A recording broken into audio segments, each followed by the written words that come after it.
And I want to thank everybody for joining us for our next panel here at the virtual Super Friends celebration.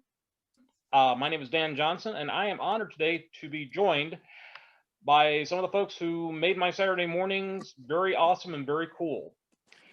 I have with us today the voice of Wonder Woman from the Super Friends, Shannon Farnon.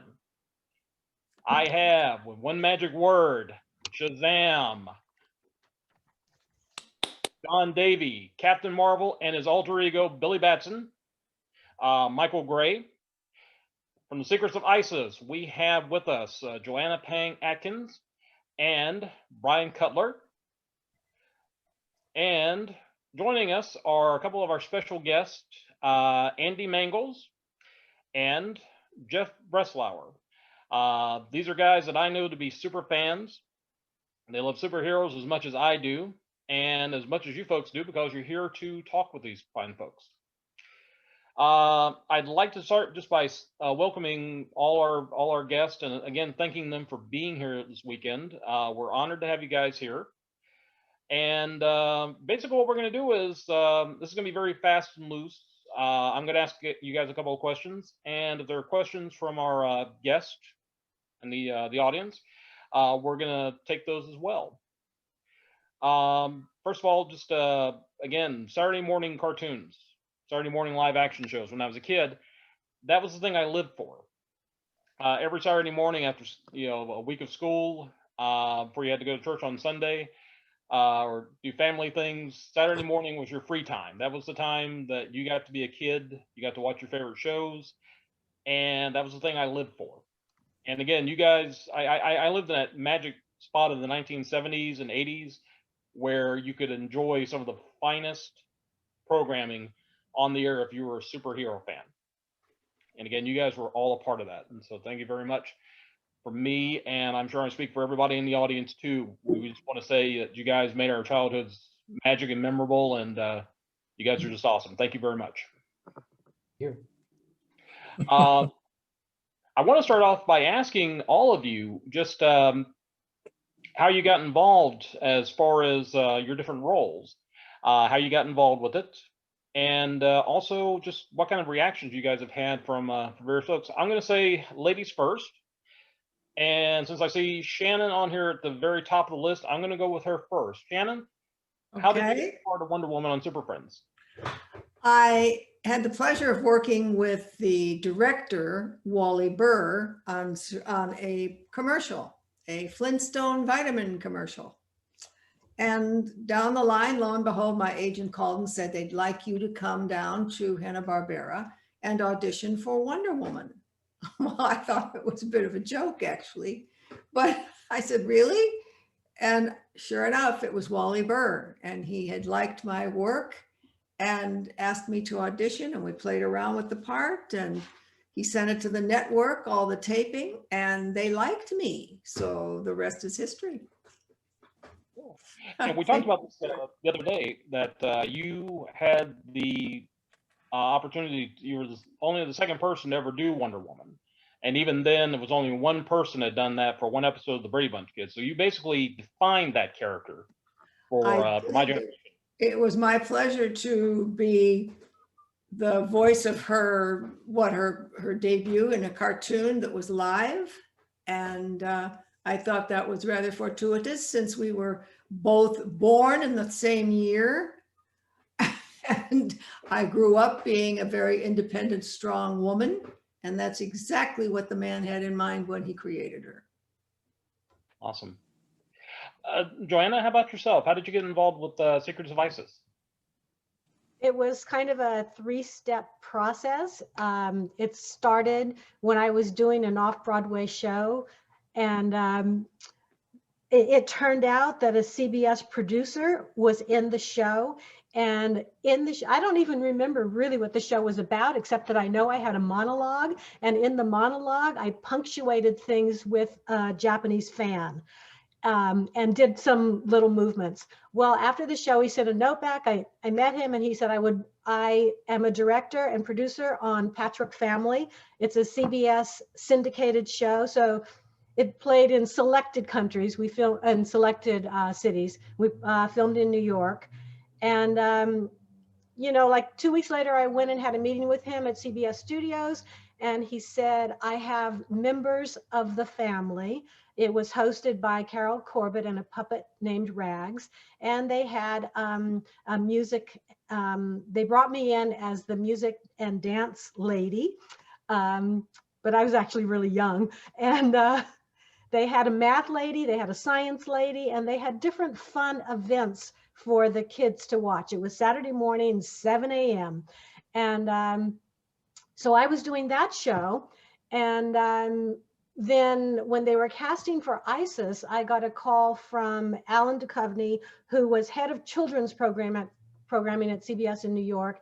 And he called my agent. Anyway, I got the message. I had an appointment to meet him about a show called ISIS.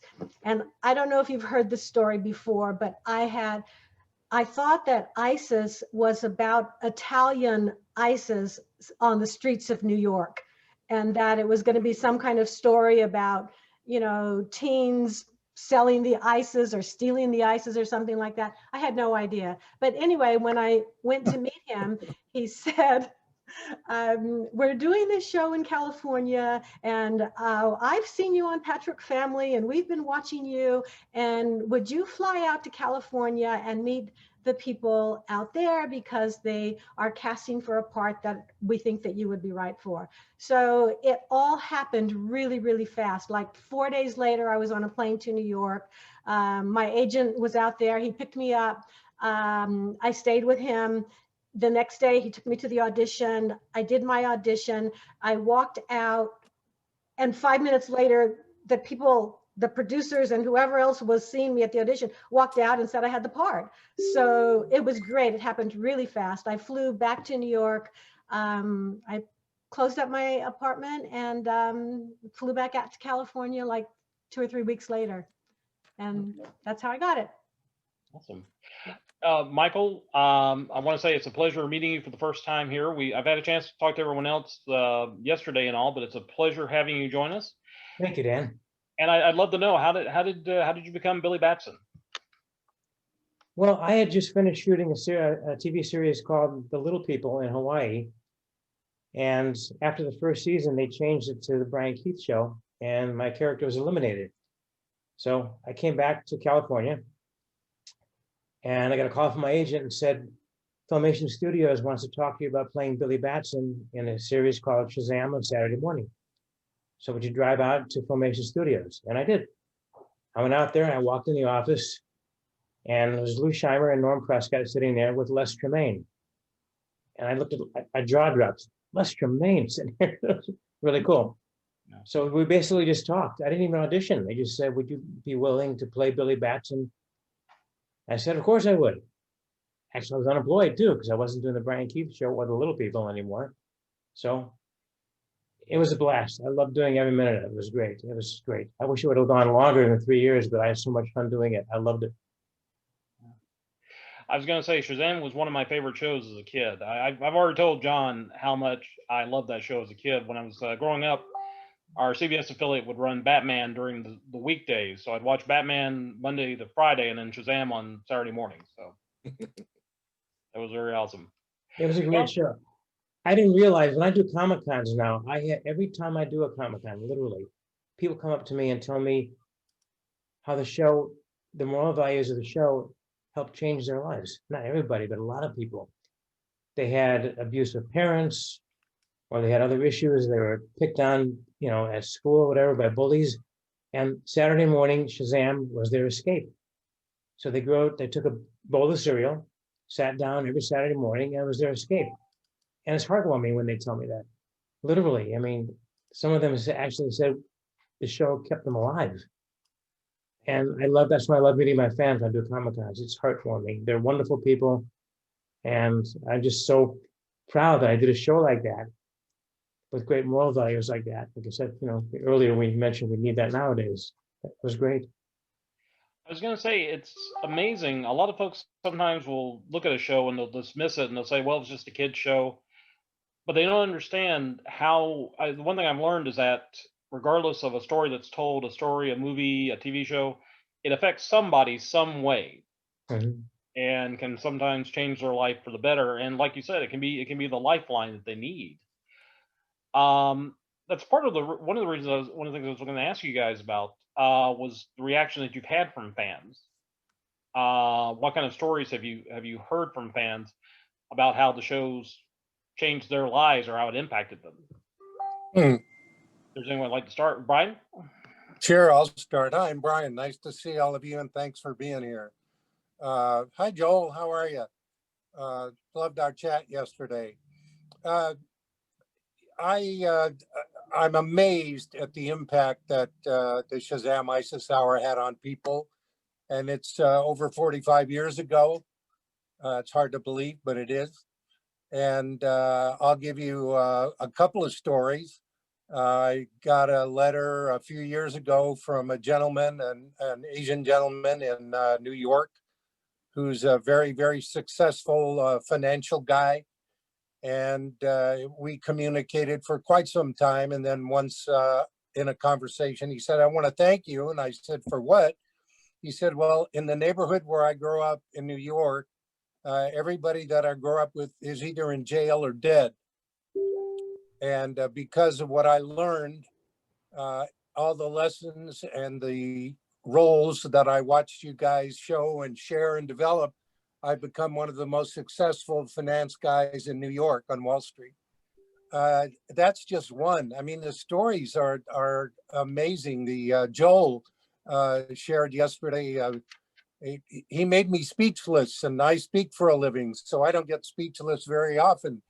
But the impact that we had on Joel's life, and I won't speak for him, but the things that I've heard over the years, I get mail. I get at least 2 or 3 emails or letters a week, even to this day, from South America, from England, from Europe, all across the United States. Unfortunately, Joanne and I were labeled with the negative name ISIS. So unlike Michael and John, I think over the years, haven't been invited to the Comic-Cons. It was a pleasure to be involved in the one in '08, where we were actually, because of Mr. Mangels, honored to be there and release our DVD series. I wish I'd gotten a bunch more, because the couple that I got are worth $10,000 now. But the negativity of, yeah, there it is, Joel, you got it. The negativity of the word ISIS sort of put the kibosh on Joanna and me. And I think that both of us would have been more than willing to travel all over the place, as John and Michael have, meeting fans and talking to people. Prior to COVID, I heard from people all the time, "Oh, there's a Comic-Con in Connecticut. Are you going to be there?" And I've had to say, no, we weren't invited. You know, I know Michael's a go-getter, so he probably has 10 agents that set up all these things for him. But I've been busy building another side of my career as a director and an acting coach. But I know that I love Joanna, and I always have. And I know that if we were to be invited anywhere, we would go, you know.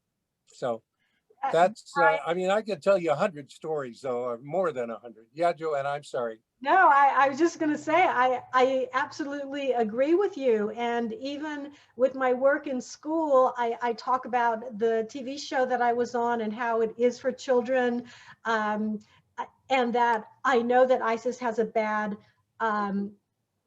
reference, but that ISIS in reality is an Egyptian goddess. So I do try to stress that a lot. But yes, Brian, we had a great time at Comic-Con in 2008. And I just remember meeting so many people that wanted the DVD because they wanted to share it with their kids. Yeah. And, Yeah. we heard that a lot. And they had their little kids with them, you know, on their back or holding their hand. And they were excited to introduce us to their kids. Well, unfortunately, in keeping with that, the correct name is not ISIS, it's ISIL. And if they'd have gotten that right, we'd have been okay. But I don't want to get into politics. Understand. I just want to add that part of the joy of being at a comic convention, and I do hope you both get invited, is feeling that closeness of how the shows really got into people in a in-depth way and stayed not only with them, but with their children, Mhm. and will always be, you don't realize as a performer, and in my case, it was just 10 years with her, but you don't realize as a performer that this is going to go through such a metamorphosis of Mhm. positive reaction Right. for people. And Yeah. at first I was very hesitant to even do them. And boy, did I get a surprise. It's really Yeah. been, The impact that these shows have had is amazing. It's Yeah. amazing.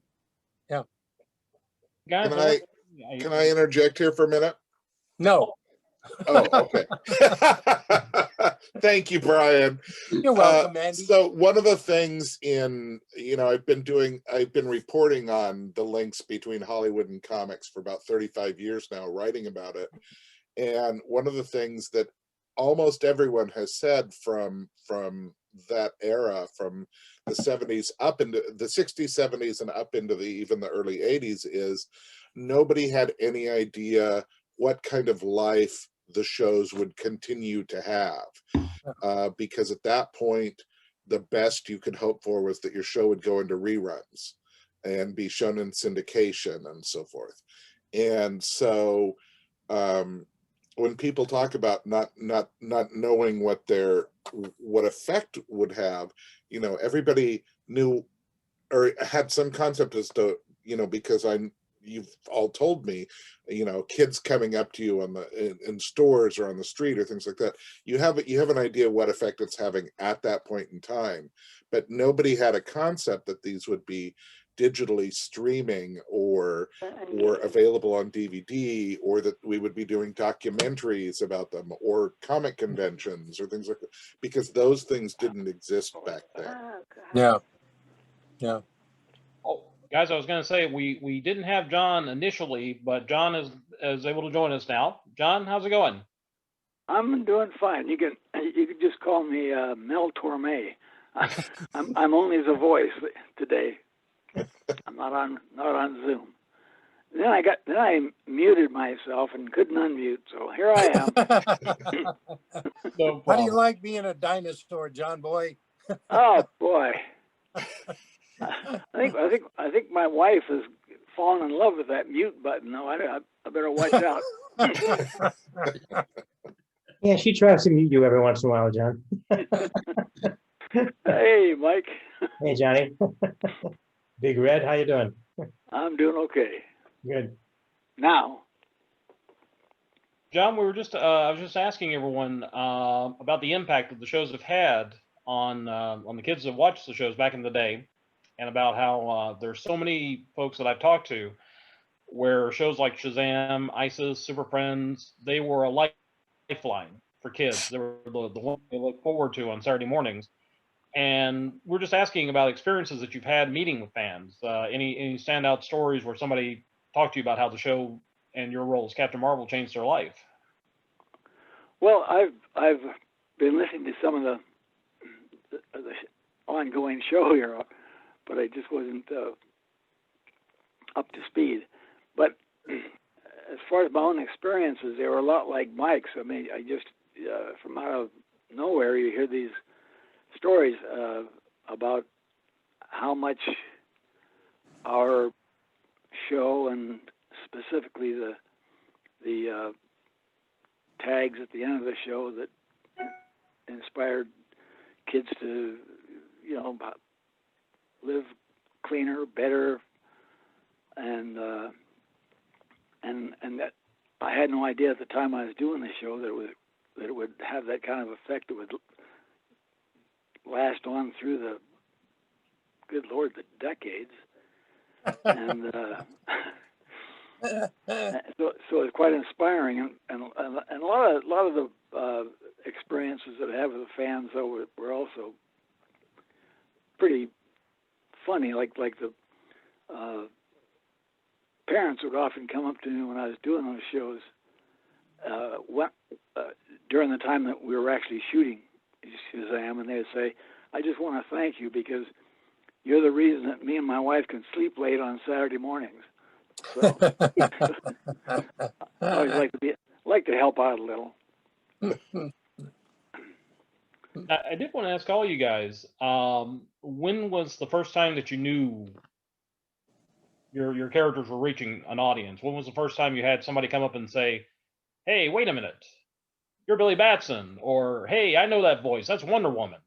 Yeah, that, You guys I remember have that? a great story about that. I have to tell you, it wasn't the first time. The first time was a long time ago. I used to do a celebrity appearance at Special Olympics, and it was completely due to Wonder Woman because the people that were participating in Special Olympics really watched a lot of cartoons. So that was the first time. But there's a wonderful story about having your voice recognized.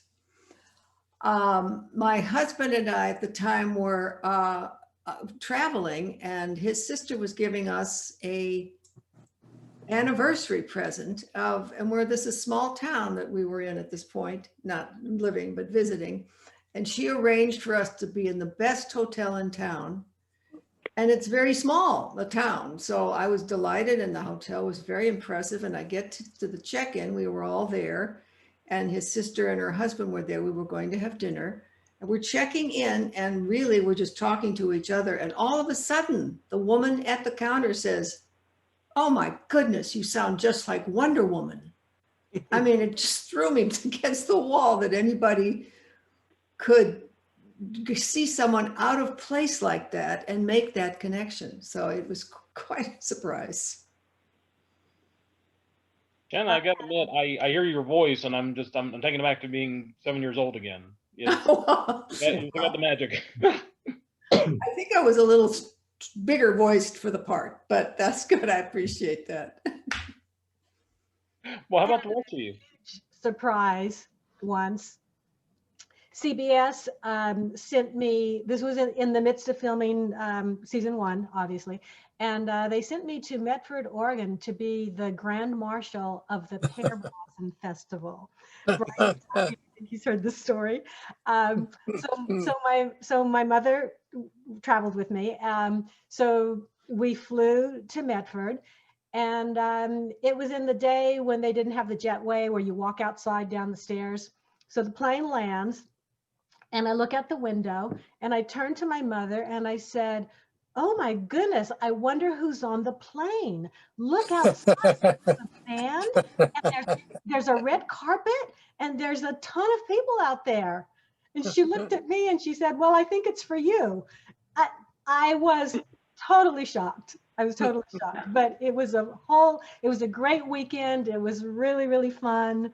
Grand Marshal of the parade. I went to a big senior citizen home and met tons and tons of people. It was great fun, but I was surprised. I didn't know how popular the show was.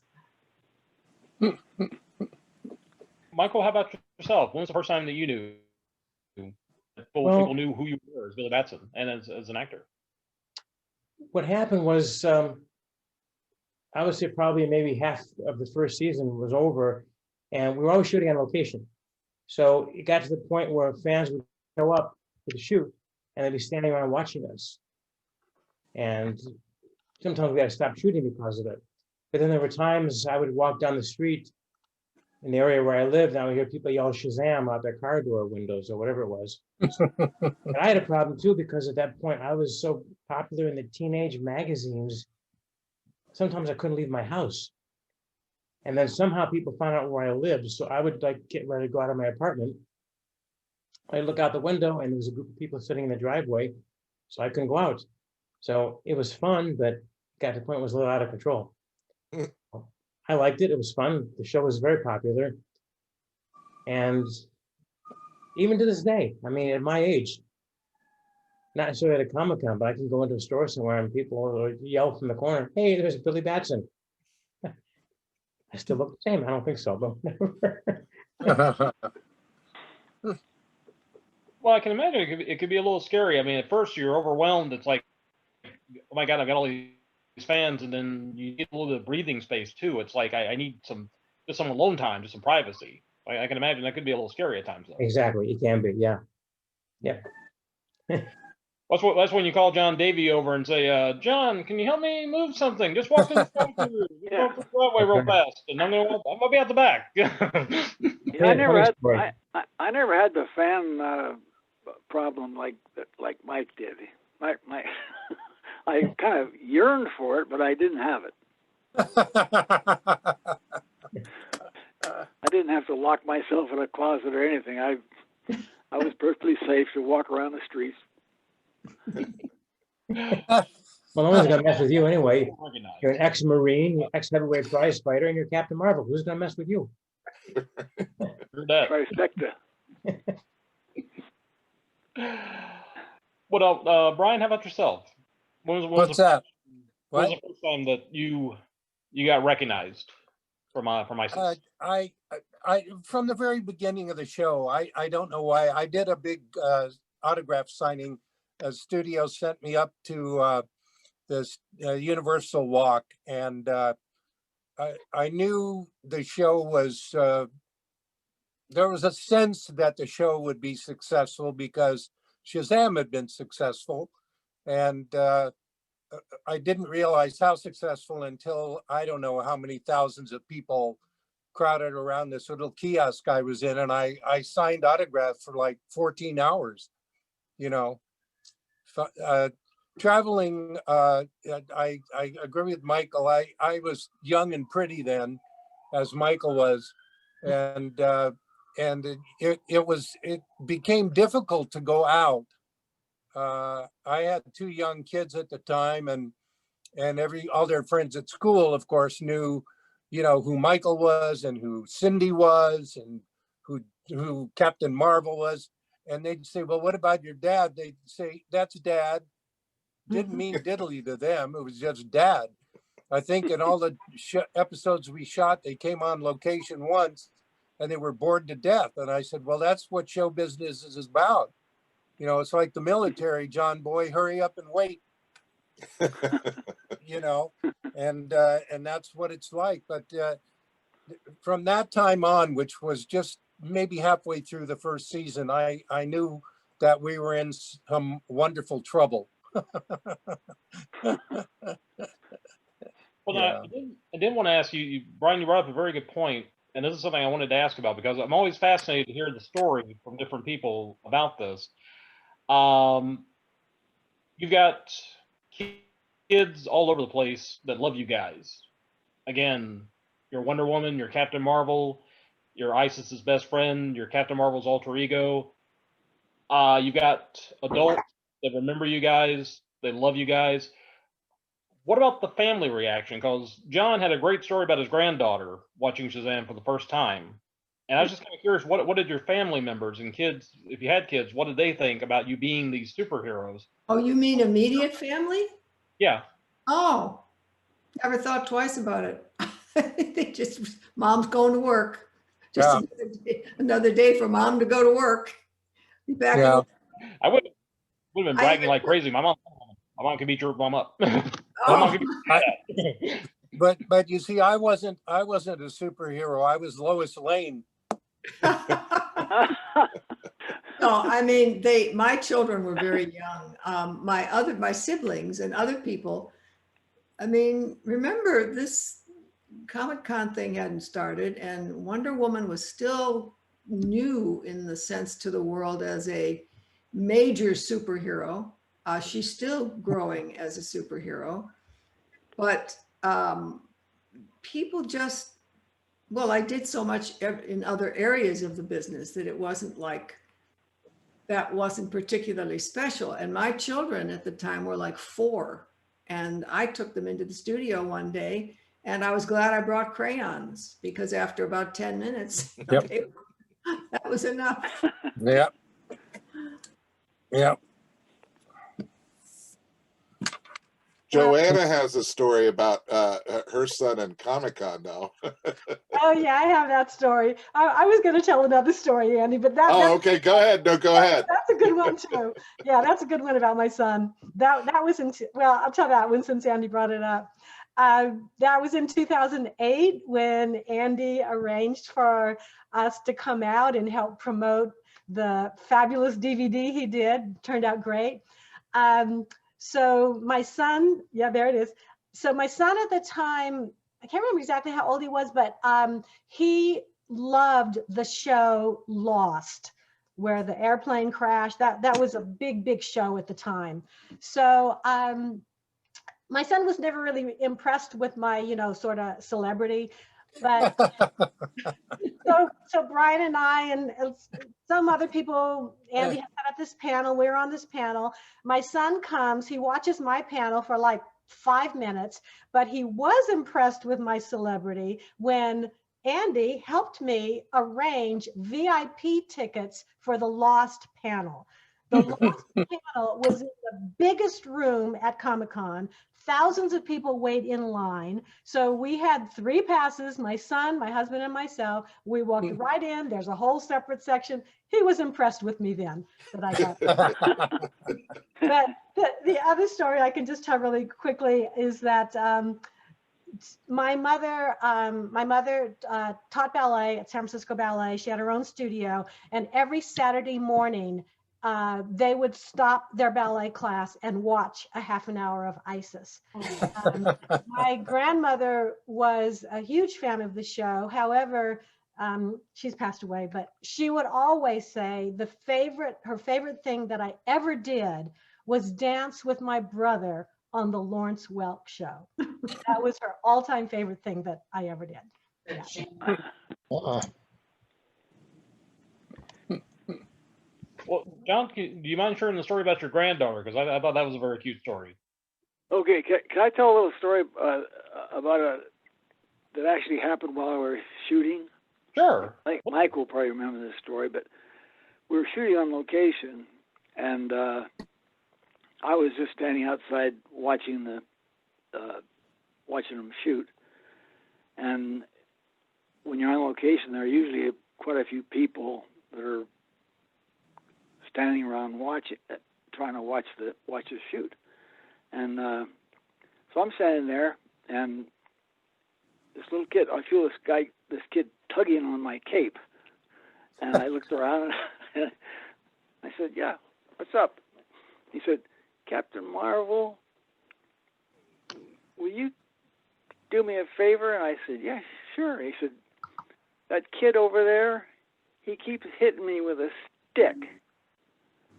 And I said, "Well, that's not good. You go tell him that Captain Marvel said to stop hitting you with a stick." And he said, "Okay." So he trotted back over there, and I just turned around, went back to watching what was ever going on around the camera there. And all of a sudden I feel this kid tugging on my cape again. And I said, "Yeah, well, what's up?" He says, "Oh, nothing." I said, did you tell him what I told you to say?" And he said, "Yeah." I said, "What did he say?" He said, "Go tell Captain Marvel to sit on it." So that kind of humbled me a little bit. Oh, about my granddaughter. Well, she came. This is about 25 years ago, and she was about 7 then. And we live out in the country, and it's kind of hard to keep a kid entertained in the country sometimes. So I said, "Hey, you want to see some film of Grandpa when I was Captain Marvel?" And she said, "Okay." And so I put a DVD or whatever the heck it was on back in 25 years ago. DVR, DVS, or I don't know. Anyway, I put the CD in, and she watched it, and I kind of watched her watching it, and after about 5 minutes, she turned to me and said, "Grandpa, can I go out and climb a tree?" I said, "Sure, honey, you can climb a tree." So I still tease her about that sometimes. She's a mother herself now. I say, I had to practically pay you to watch me, and you would rather climb a tree. Okay, I'm turning the floor over to somebody else. One of the things I've noticed just kind of watching you folks interact with each other is it's wonderful to see after all these years how deep the friendships are between you folks. It's really really wonderful. I was curious, after the shows ended, were you still close friends after the shows, or was it just because since the conventions have started up? I mean, this has been like lifelong friendships, I guess. Joanna and I have been bosom buddies, to quote a phrase from an old musical. We've been bosom buddies for over 45 years. I've never loved anybody as much as I love Joanna. Yeah. And I feel the same, Brian. I know, honey. Thank you. And Michael and John, I've always been very, very fond of both of them. And Les Tremaine was a very, very dear friend of mine. I teach actors on a daily basis and coach actors on the set. And I hear myself quoting Les all the time. If you guys don't know who Les Tremaine was, during World War II, the three most recognized voices in the world were Franklin Delano Roosevelt, Winston Churchill, and Les Tremaine. They were the three most recognized voices worldwide. And he was, I know Michael spent a lot more time with him than I ever did, but a peach of a man. I've never met a better man. Wouldn't you agree, Michael? Yeah, Les and I became really, really good friends. Yeah. John and I too. But Les and I we were just great friends. I loved it. He was great. He was a fantastic guy, great talent. The people he worked with over the years is mind-boggling. Yeah, well, Les and I ended up doing a whole series of one of the assistant directors on the show signed a contract to do 200 training videos for GTE. And they wanted, of course, I was young then, so I could be the young executive. And Les was always the older statesman. And so he was the guy. We did 200 training videos together for GTE. Some of the worst dialogue I've ever had to memorize in my life. And as those things are, for those of you who have done them, you know. But we worked very closely together for a long time, I'm happy to say, and he had a great impact on my life. Yeah. I too had remained close with those of us that are left. Even to this day, the art director at Hanna-Barbera and I are good friends, and his wife. And the last director I had there, Don Jerwich and his wife and I are friends, and Michael Bell, and a lot of people I've said goodbye to. Olin Soule, I visited in the hospital before he died. So we were together for 10 years. So it was hard losing people. And of course, very early on in the game, our wonderful narrator, Ted Knight, died. And that was a big shock to the cast. And it's amazing how, Norman Alden, he and I worked together on screen too, but you just don't lose those friends. And I used to go to Casey Kasem's fundraisers that he used to have. And, it's hard saying goodbye to people. So we didn't. Yeah. I'm gonna try and put up actually a couple pictures of some of these cast members they're trying to talk to. I think Kelly is offline. So let me see if I can do a screen share here real quick. Just to show, because there's a Shannon, I think you're on this. Andy. I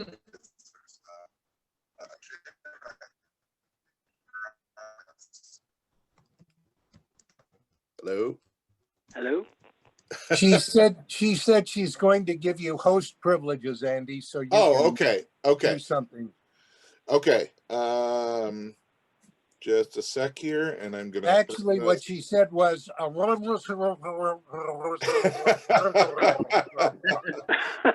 So let's try. We're gonna do share, start share. I think that's it. Yeah. And there we go. Do you guys see the pictures now? Oh my gosh, Yeah, wow. that was very early. Oh, and Frank, God, yeah. Yeah, and good. then this is another one of the cast. Oh my gosh, there's so many people that are no longer with us. Oh, And then this is let's see here. Here is a shot of, hold on just a sec here. Start share, first start share. Where is start share? There it is. Here is when they were talking about Les Tremaine. There's Les, Michael, and John in the early days. yeah. And then here's Les, Michael, and John Yeah. in 1991. Michael's such a handsome young man. Okay. I've known Andy, what, 30 years now, Andy?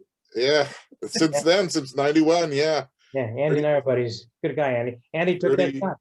30 years now. Yep. And then here's a shot, or a couple shots, just a sec here. I'm trying to do this and I'm not super tech savvy, so give me a sec. You're a better man than I, Gunga Din. You're doing very bad to me, Andy. Trust me. Okay, so here is this is should be Brian, Joanna, and Joanna. Yep. From ISIS, and then also from ISIS there. This was one of the pictures. Who are those young kids? Yeah, look at that. Oh my God. And if you guys can't tell, look at how tall Brian is. I'm still that tall. I'm just not that skinny. I'm not able to see those on my. Well, you'll just have to take our word for it, John. Okay, am I still as handsome as I was back? Yeah, you're still gorgeous, John boy. Oh, you're looking real thank good you. today. Thank you. That's why I won't come on Zoom.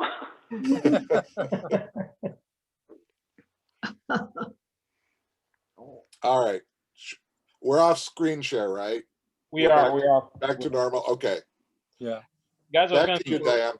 I was gonna say we're getting some messages from some of the folks. Joel wanted me to thank everybody on Shazam and ISIS for making as many people as possible decent human beings. Thank you for what you guys did. Also, we had a question from Joe Event, a buddy of mine, for Shannon. He was wanting to know about the recording sessions for Superfriends. If you guys recorded together, or if you did the recording sessions individually. We recorded in a very large studio at Hanna-Barbera, and the goal was always to work together. They could set up 10, 12, 14 mics, and it worked beautifully.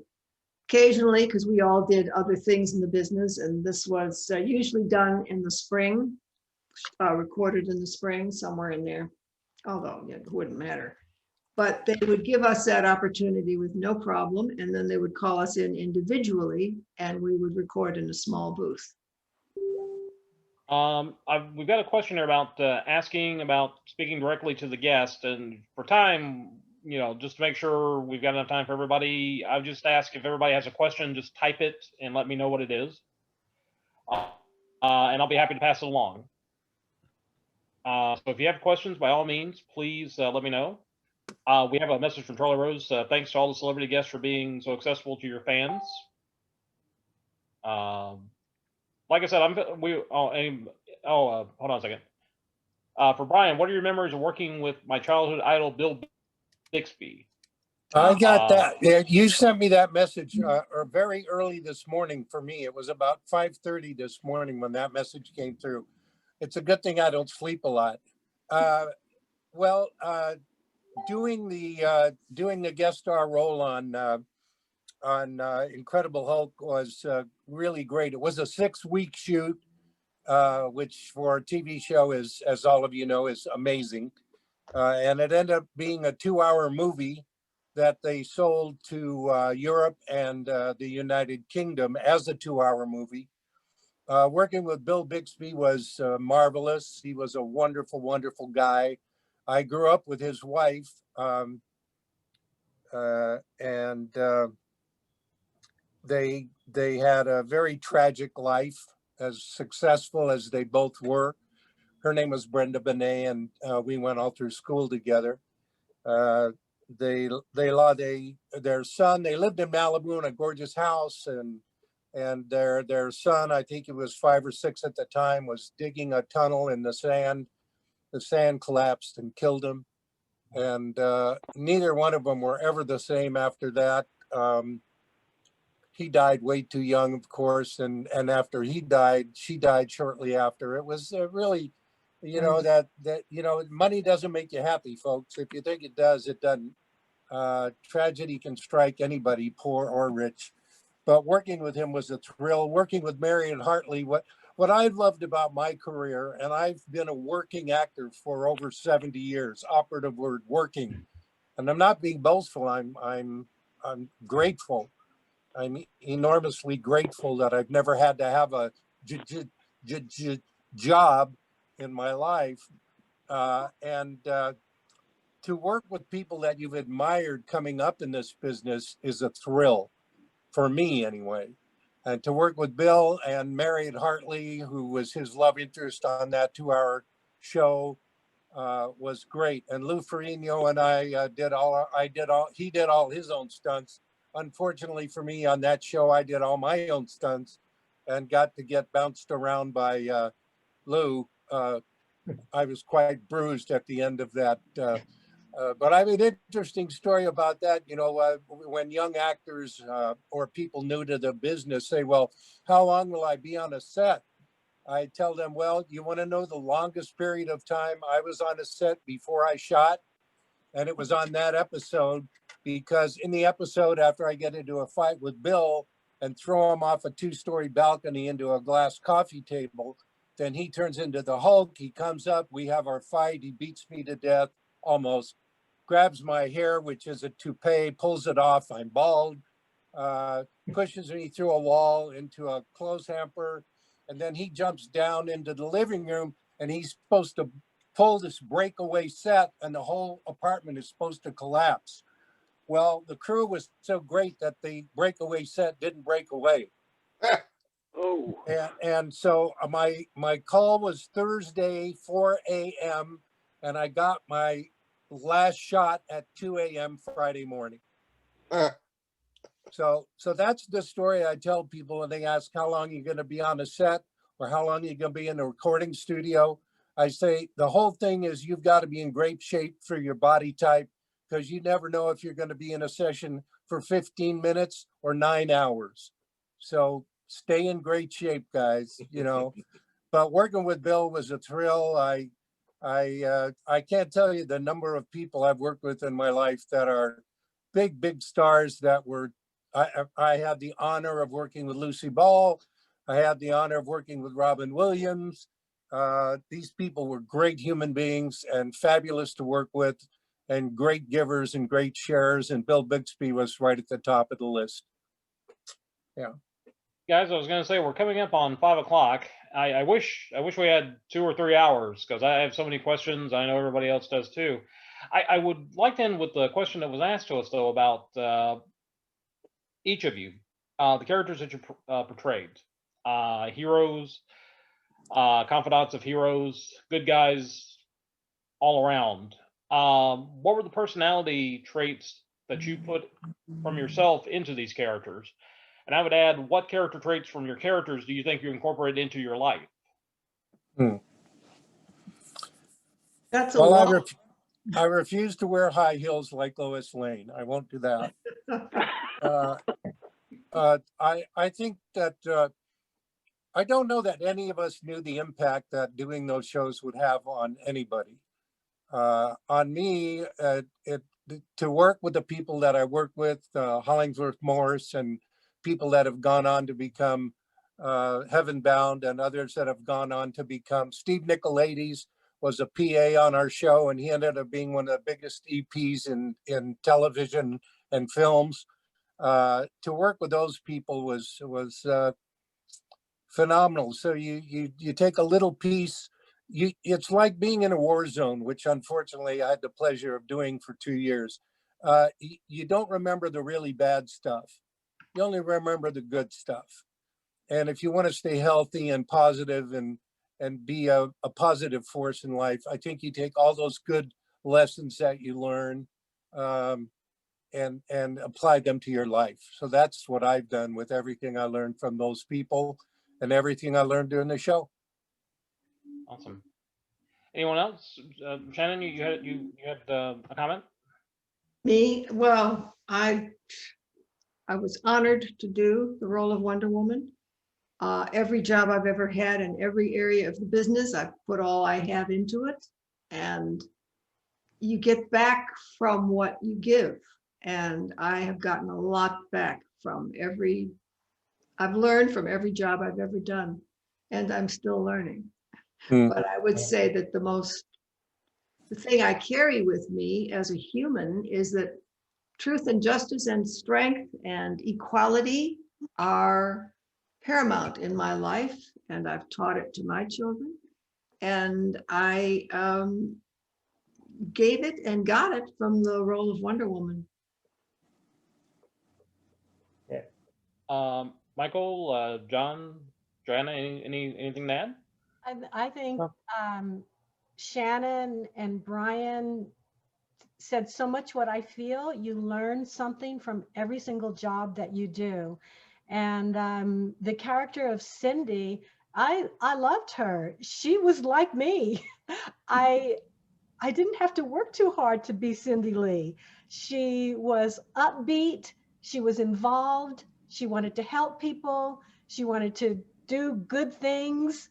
And I kind of feel like I'm like that. When I was in school, I wanted to do everything. I joined the clubs, and I was working I started working when I was 5 years old. So I was always working, but I still wanted to be involved and meet people and do things and be a good person and help people. And that was what Cindy Lee was. But also true, going from job to job is a huge learning experience.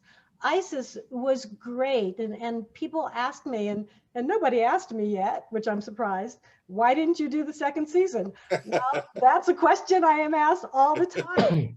I was planning to do the second season, and I never got a call. So when I knew that it was around time to start shooting, I called my agent and I said, what's going on? I think we're going into a second season. And he said, oh, let me make some calls. Let me find out.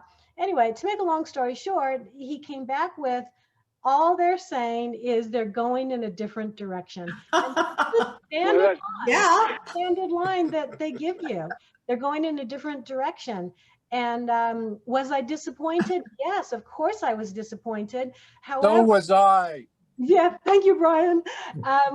But when you grow up in show business, and I had great parents, and my mother, was always around, and she said, you celebrate the parts you have that you get, and the ones that you don't get, you're disappointed, and you just move on to the next job.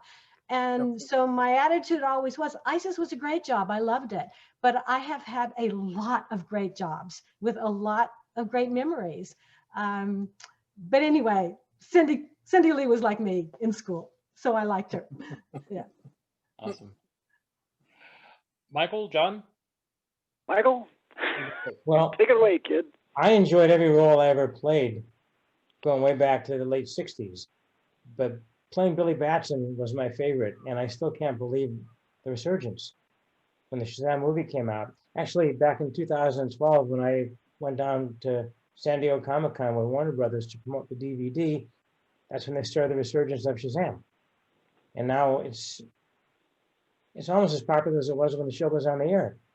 Because I keep meeting fans who are now bringing their grandchildren around to meet me, and they're showing their grandchildren the DVD or Blu-ray. So this is my favorite part, actually, thinking about it now, looking back. And I still can't believe the resurgence. It's cool. John, how about yourself, my friend? Oh, I'm sorry. Oh, I was just going to ask if you had any final thoughts. I'm going to let you close out our panel. Oh, yeah, no, I think my story resembles everybody else's there to a certain degree. It was a great opportunity to be an actor, and I have no regrets. That's the best thing you can say about any job in any life. Hey, And Dan. yeah. Oh, go And I'd say ahead. Captain Sorry. Marvel was my favorite role. All right. Nice to see And you all. since I got the next panel here with ISIS, I just wanted to share one more thing on screen here. You'll be hearing about this just very briefly in most of the panels, but I wanted to share this so that people had a chance to see something that many of these people are going to be involved in very soon. And here you go. Oh. Yes. So we did a virtual table read of Justice League Mortal, and so Shannon has played Wonder Woman again. Oh, yes, many times in various. Yes, Michael Gray was the Flash, Brian was Aquaman, and Joanna was one of the narrators of it. So that'll be coming up soon. Great. And it was a ball to do that. The ISIS panel is next. Yes. Okay, have fun, everybody. Okay, bye, Bye. Shannon. Thank you, everybody, for joining us. You guys are awesome. Thank you, Michael. Thank you for coming and joining us. Thank you, everyone. Please, everybody else, stick around if you want to. We got the ISIS panel coming up. Andy's going to be doing that. He's going to be talking to Joanna and Brian. And to all our guests, you guys are awesome. And please stop by our Facebook page. Check out the information we have there where you can order autographs from all our celebrity guests. These are super nice people, and it makes a wonderful keepsake.